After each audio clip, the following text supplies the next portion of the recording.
Hi friends, it's Sarah. Welcome back to our channel. If you're new here, AJ and I are posting videos about journaling, about starting our art shop, and about other cozy things. I've gotten questions about this a few times, so today I'm going to show you how I put photos into my journal. So in my journal, you'll find photos in two main formats: simple rectangles like these, and cutouts like these. I love doing these cutouts. They're basically like DIY stickers of your own photos. And since they're usually organic, they're a great contrast to the rectangular ones. Here's a good example of where I mix cutouts along with rectangular ones. I think it looks super cute. I'm going to show you how I do both from start to finish. Let's get into it.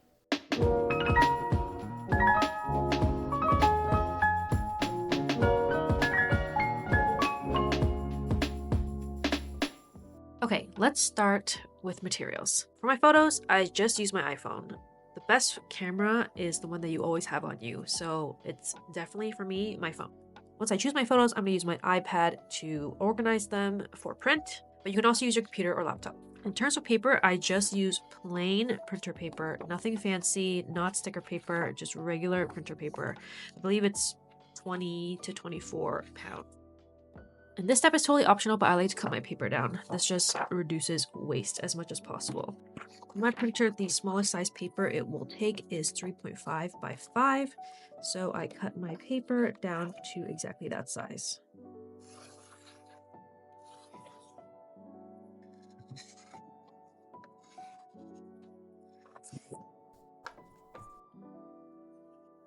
With the regular printer paper, I need to stick it in my planner, so I either use my Kokuyo dot liner, which is a roller adhesive, or I use my Kokuyo glue stick. And then once I have everything printed out, I'll be using some cutting tools. So I have my ruler, just a regular ruler with some cork on the back, and I have some options for cutting. So I have my precision knife, I have a X-Acto knife, and then I have scissors. And then I just use this handy little cutting mat from Alvin. I like this one a lot because it fits perfectly in my journal. So I just store it back here. In my journal last year, I used sticker paper and cut it with my silhouette. I really like the sticker paper, but I didn't like how it impacted my journaling workflow. It was pretty disruptive, so I ended up switching to this method. I talk about that more in my video comparing my 2025 journal with my 2024 journal.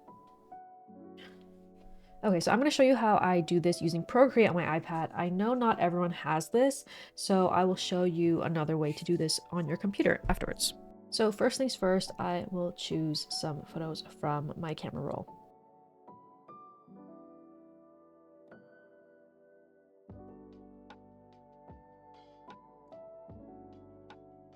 Once I have my chosen photos, I have an ongoing document in Procreate that is sized exactly to my sticker paper. So it's also 3.5 by 5 inches. This could be different for your printer. I print using my Epson ET8550, which I love, but obviously if you don't have one at home, I would recommend checking out your local library. They might offer some free printing and or print shops like FedEx or Staples. So what I really like about the iPhone to iPad workflow is I can just grab one of the photos, copy it from my phone, and then I paste it onto my iPad. So I'll go ahead and do this with all the photos that I chose.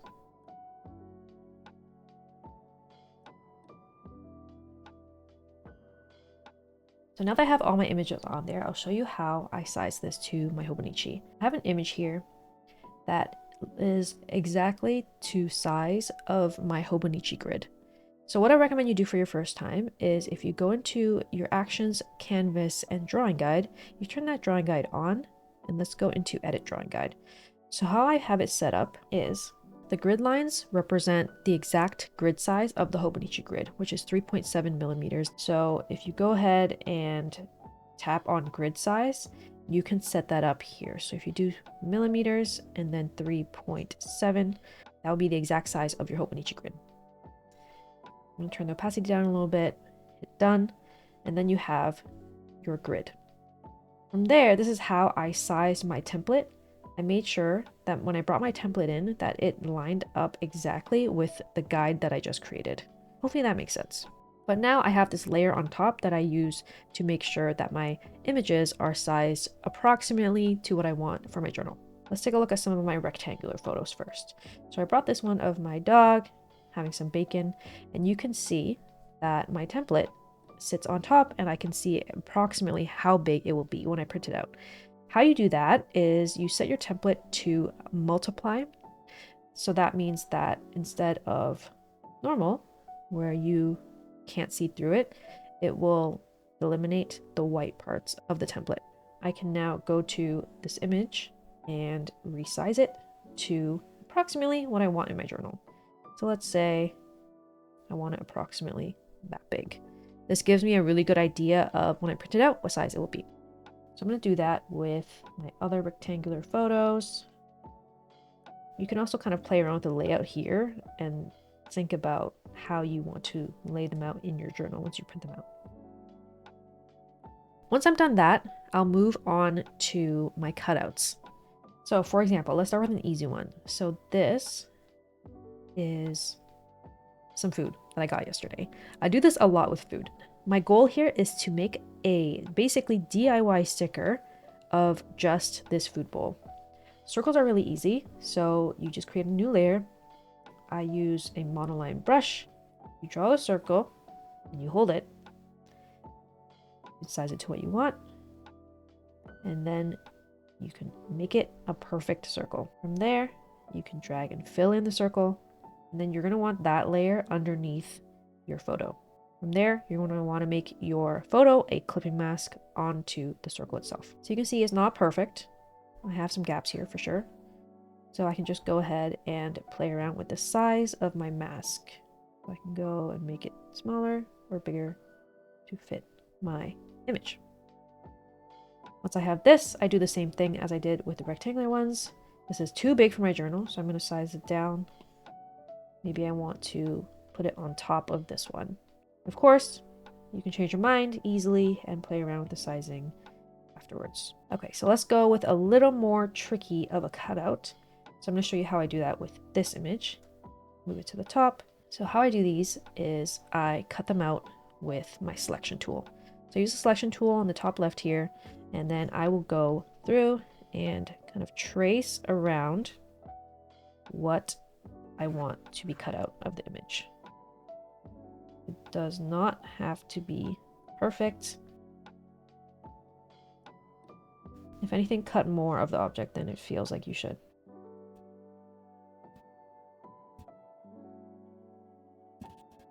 We got some bubble tea from Haiti yesterday and it was so tasty.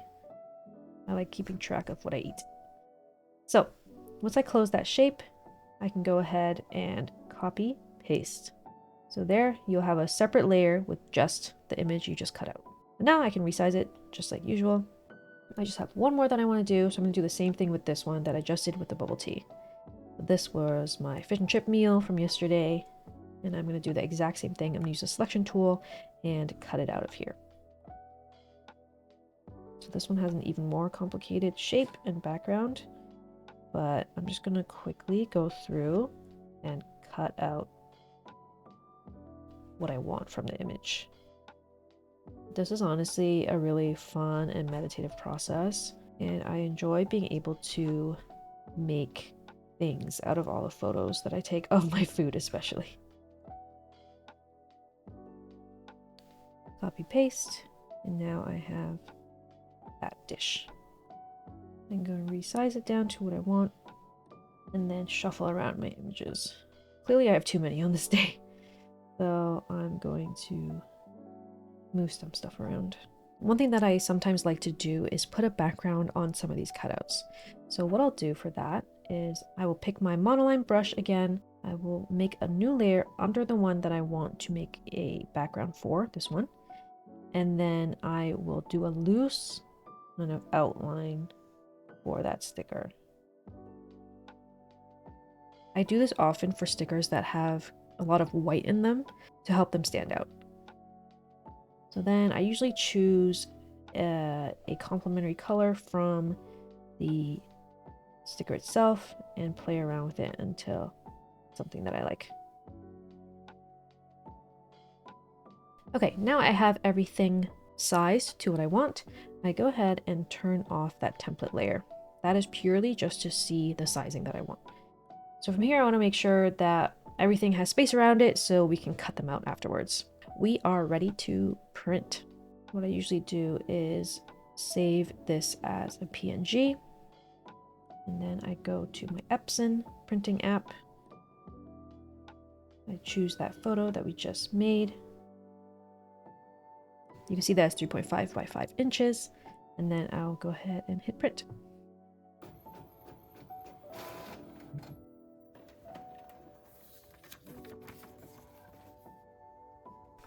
Okay, so now we have a printout of what we just made.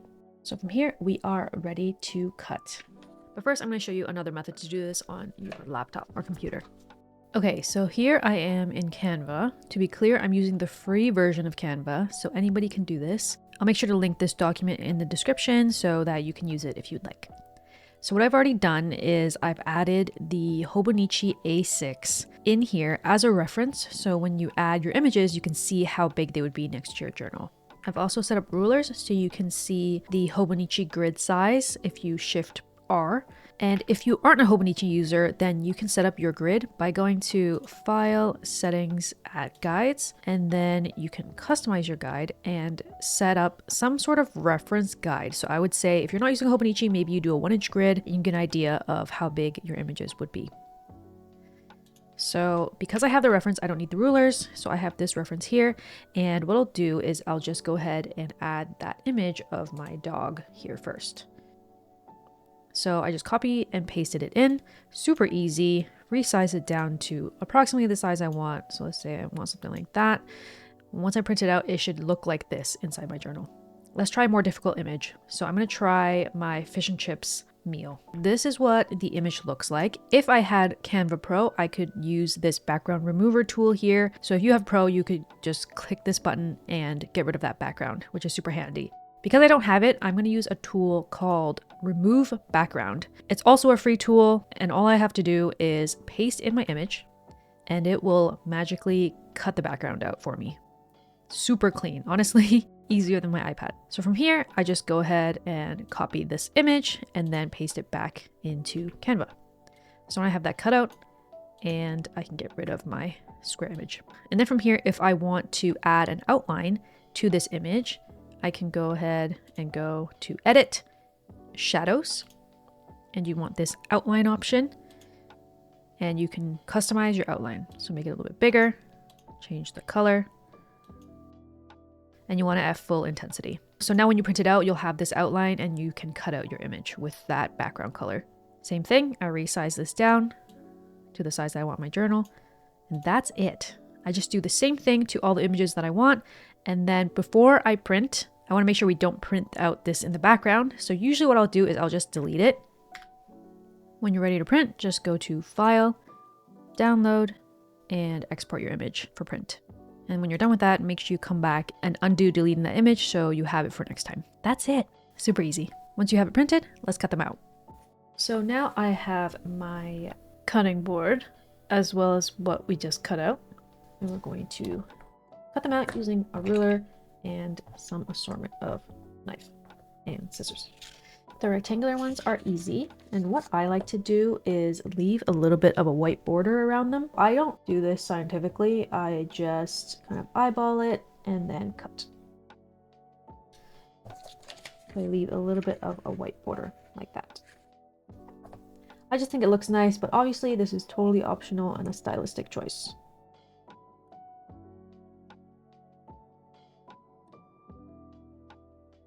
The cutouts are a little bit more difficult, but they look really good after, so I think it's worth it. So of course, you can use something simple, just like a pair of scissors. You go ahead and cut them out. Does not have to be perfect. I typically prefer using my precision knife though. This is one from Fiskars. It's really sharp and I find that it's easier to control with this.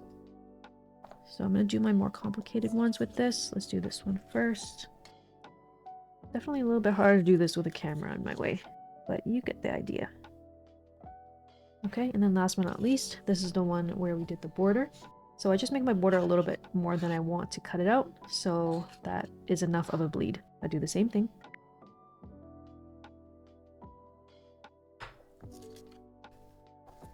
And that's it. Now that I have my images, I can go ahead and write in my journal and stick in my images where I want them. I usually go and map out approximately where I want the images to be. Maybe like this. Put this here. I usually won't stick them down until I do some writing and make sure that I can fit everything where I want it to be. Once I write a little bit, I start to stick stuff down with my adhesive roller or my glue stick.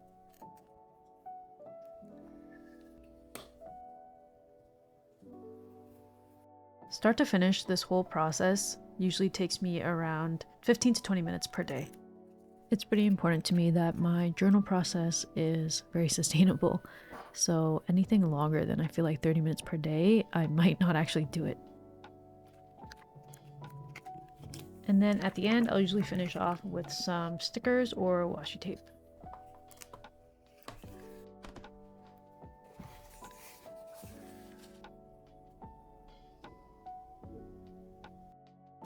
Okay, here is the final spread. Here are all the images we cut out.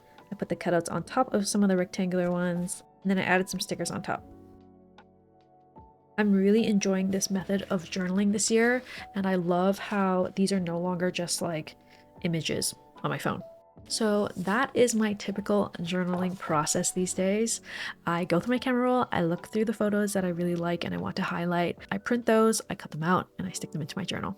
And I love that it's so personalized and it is such a meditative process.